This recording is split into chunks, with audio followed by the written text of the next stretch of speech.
What's up mga for today's video no, ubanin ninyo kay mo adto mi og Dinagat Island. So nakatulog tagi kag biyahe mao no, gikan sa CDO to Surigao kay 8 hours gina siya no. So nata karon sa lansa from Surigao to Dinagat Island no, mo approximately modagan siya og mga 45 minutes.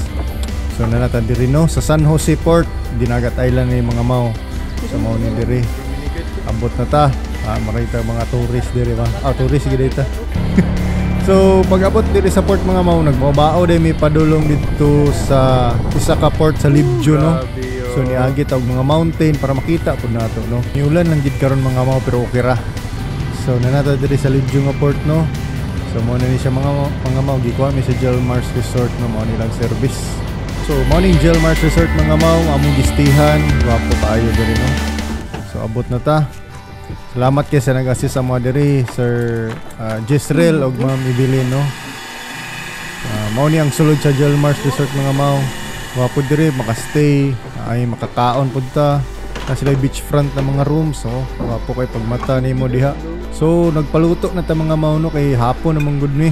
So lami kayo fresh gina from Dinagat.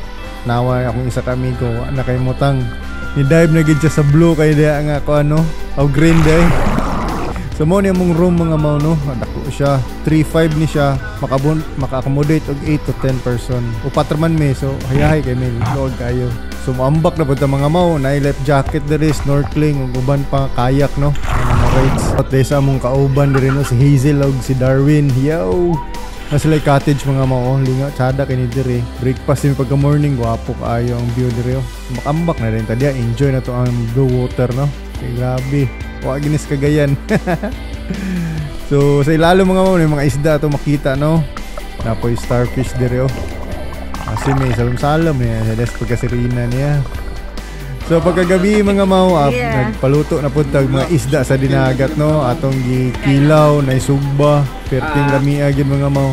So mukbang time na ta mga mao no sa mga fresh nga isda gyud diri sa Dinagat. So pagkabuntag mga mao inani ang view no, sayo pa kay sa buntag kay mag-birding manggod mi. So kanahan sadam sa mga bird diri kay endemic no sa Philippines diri ra gini sila mga kita. Actually sa Mindanao nasa Dinagat daghan no. So first mao ni among nakita no, gwapo kay nga hornbill. Kani siya morning female nga hornbill, lahi ni sila klase mga mao kung hilig na mag-birding no. Kani morning is sea eagle no. Guwapo kayo, first time na ako nakakuha ng wild nga sea eagle. So nara mga mao pad-going na ta sa island hopping no. So atong first destination is ang Miracle Pool. So diri mga mao morning entrance. So manulod na ta, medyo ngit-ngit siya. Pero patay mabuhat ani, ngit-ngit din siya.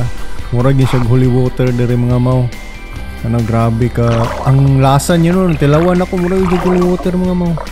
Nahilgig ko dia. So move na punta sa Lion Island mga mao no. Sada gid kay akong plaster dia oh. So second is nata diri sa rock formation nila mga mao. Medyo ulan-ulan lang pero gwapo gyapon kini diri oh. Unique kaayo ang formation no. So move na ta sa Lain nga Island mga mao. Mao ning ginatawag nila Duyos Beach Resort no. White sand siya. Gwapo kay nakuha paging langga mo. Woo! So nagsalam-salam na din ta diri mga mao. Ni taligsik na gamay mong inana ng kukuan no. Medyo kuan siya, color niya. Pero fresh. So nangaaw na ta diri mga mao.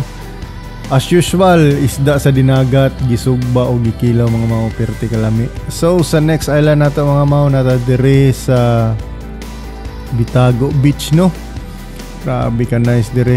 Grabe ka limpyo gud sa tanan, mao gini pinaka limpyo diri kay white sand. Pino kayo so ato na nang gi water check dia no. Sa nakalimpyo sa katinaw. So gi-check pa nato ang sun no, grabe mo ra i-check milk. Woo! Kami kailugod sa lawas ni mga mao. Grabe. Grabe gid ka tinaw. Yes kayo mga mao.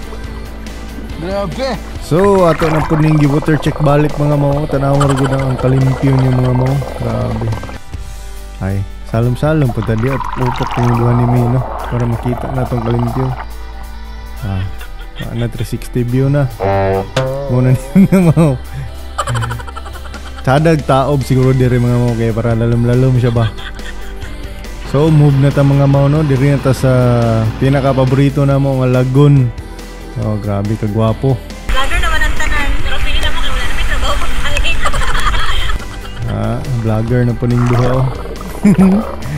So naay murag kuan diri no, cottage nga birahon padulong sa tunga. Okay mo na ngambak kami diha mga mao. Lalom gina siya diha daw sa tunga. Oh, na sige magkaon tanawa. Bugat na kayo sa ka.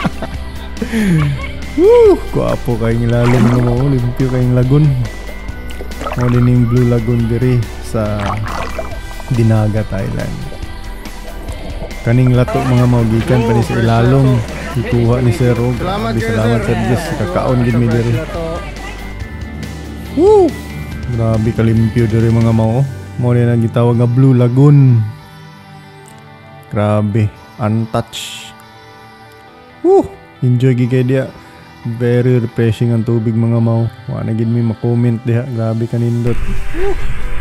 That's Dinagat Island, guys. Grabe na diri, guwapo kayo.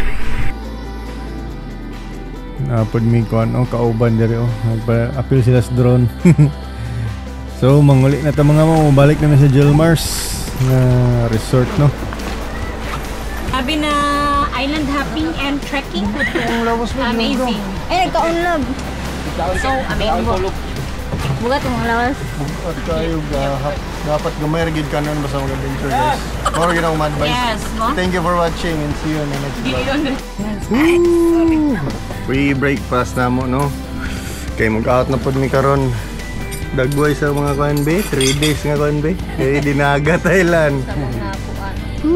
Apo kayo nami sa kuan guys sa floating cottage diri sa Jelmars no. Experience niyo pag money mo diri. Yes. Only in Jelmars. Let's go.